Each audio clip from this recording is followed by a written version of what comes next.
ओम श्री विष्णवे नमः। आप सभी को चैत्र पूर्णिमा और हनुमान जन्मोत्सव की हार्दिक शुभकामनाएं। आज चैत्र पूर्णिमा के दिन आप सुनिए चैत्र पूर्णिमा की कथा। अगर आप श्री सत्यनारायण भगवान की कथा सुनने चाहते हैं तो सत्यनारायण भगवान की कथा मैंने पहले ही अपने चैनल पर अपलोड कर दी है, आप उस वीडियो को भी जरूर सुने। हमारे हिंदू धर्म में चैत्र पूर्णिमा का विशेष महत्व है। ऐसी मान्यता है कि इसी दिन भगवान श्री हनुमान अपने प्रभु श्री राम का सहयोग करने के लिए धरती पर अवतरित हुए थे।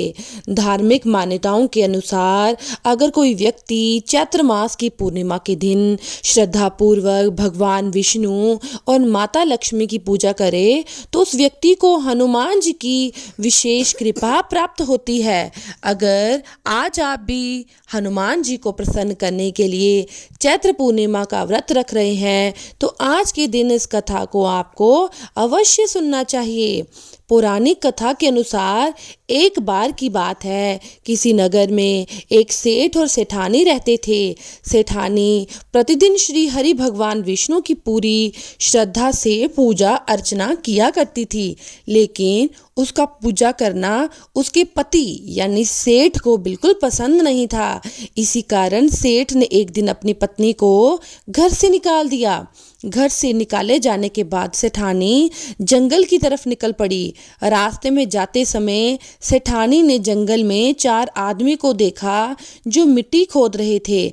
तब सेठानी उन आदमी के पास गई और उन लोगों से कहा, कृपया आप मुझे किसी काम पर रख लें। इसके बाद चारों आदमी ने सेठानी को नौकरी पर रख लिया। सेठानी के हाथ पांव बहुत कोमल थे, इस वजह से जब भी वो काम करती उसके हाथ पर छाले पड़ गए। सेठानी के हाथों को देखकर चारों आदमी ने कहा, तुम यह काम छोड़ दो, तुम किसी अच्छे खानदान की लगती हो, इसकी जगह तुम हमारे घर के काम में हाथ बटा दो। सेठानी इस काम के लिए राजी हो गई। फिर वे चारों आदमी सेठानी को अपने घर ले गए। वहाँ चारों आदमी हर दिन 4 मुट्ठी चावल लाते और उसे आपस में बांटकर खा लेते। ये देखकर सेठानी को बहुत बुरा लगा। अगले दिन सेठानी ने चारों से कहा, सुनो भाई, तुम कल से 4 मुट्ठी की जगह 8 मुट्ठी चावल लेकर आना। सेठानी के कहे अनुसार चारों आदमी अगले दिन 8 मुट्ठी चावल लेकर आए। उस चावल को सेठानी ने पकाकर सबसे पहले भगवान विष्णु को भोग लगाया, फिर चारों आदमियों को परोसा। जब चारों आदमी ने उस भोग लगाए भोजन को खाया तो उन लोगों को वो भोजन बहुत स्वादिष्ट लगा। उन्होंने सेठानी से कहा, बहन, आज जो तुमने खाना बनाया वो बेहद स्वादिष्ट है। इस पर सेठानी ने कहा, ये भोजन भगवान विष्णु का जूठा है, इसकी वजह से आप लोगों को ये बहुत स्वादिष्ट लग रहा है। उधर सेठानी के जाने के बाद से सेठ भूखा रहने लगा।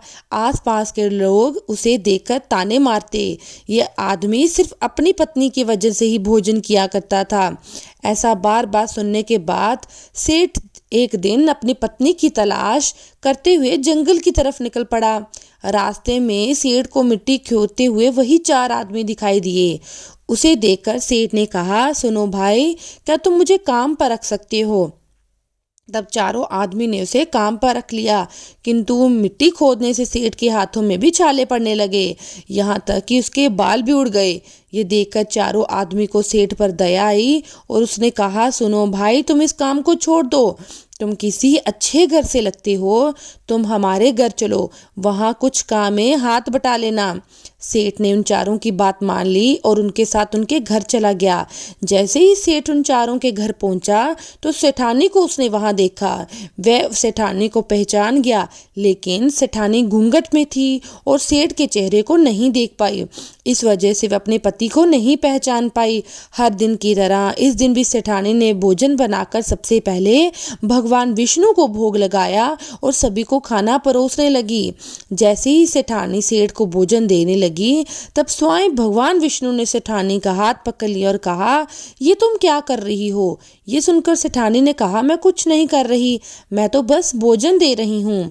भगवान विष्णु ने मेरा हाथ पकड़ लिया है। तब सेठानी ने चारों आदमी ने कहा, हम भी भगवान विष्णु के दर्शन करवाओ। इसके बाद सेठानी हाथ जोड़कर भगवान विष्णु से अनुरोध करने लगी, हे प्रभु, आप मेरी तरह इन्हें भी दर्शन दें। तब भगवान विष्णु वहां प्रकट हो गए। इस दृश्य को देखते ही सेठ ने सेठानी से क्षमा मांगी और उसे अपने साथ घर चलने को कहा। फिर चारों भाइयों ने बहुत सारा धन देकर अपनी बहन को विदा किया।